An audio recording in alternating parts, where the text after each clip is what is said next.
Hello everyone, అందరికీ నమస్కారం. సింపుల్గా ఈజీగా టేస్టీగా ఉండే చిక్కుడుకాయ టమాటో కర్రీ ఎలా చేయాలో చూద్దాం రండి.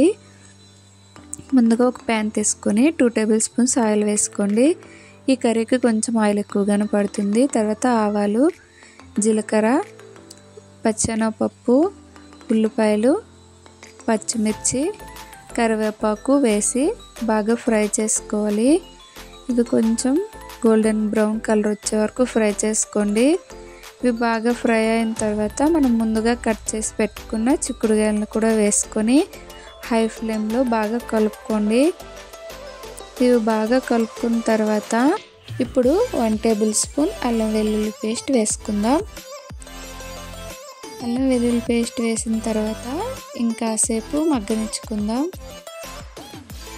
ఇంకాసేపు బాగా ఫ్రై చేసుకున్న తర్వాత నేను ఇక్కడ 1/2 కిలో చిక్కుడుకాయలకి 1/2 కిలో టమాటాలను తీసుకొని బాగా కలుపుకొని తర్వాత పసుపు, ఉప్పు వేసి ఇంకాసేపు మూత పెట్టి బాగా మగ్గనించుకుందాం. కూరల్లో కల్లుప్పు వేసుకుంటేనే చాలా టేస్టీగా ఉంటుంది. తర్వాత మూత పెట్టి బాగా మగ్గనించుకుందాం. ఇప్పుడు మూత తీసి చూస్తే ఇట్లా ఉంటుంది కదా. ఇప్పుడు టమాటాలని మెత్తగా స్మాష్ చేసుకోవాలి.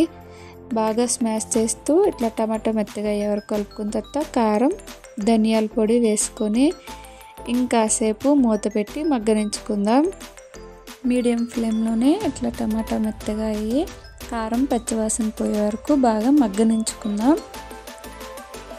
తర్వాత మూత తీసి చూసుకున్న తర్వాత బాగా కలుపుకొని చిన్న గ్లాస్ వాటర్ పోసుకొని ఇంకాసేపు మీడియం ఫ్లేమ్లో బాగా కుక్ చేసుకోవాలి. ఉప్పు కారం చెక్ చేసుకొని సరిపోతే స్టవ్ ఆఫ్ చేసుకోవడమే. అంతే, సింపుల్గా ఈజీగా టమాటో చిక్కుడుకాయ కర్రీ రెడీ. వీడియో నచ్చితే లైక్ చేయండి, సబ్స్క్రైబ్ చేయండి. Thank you for watching. Bye.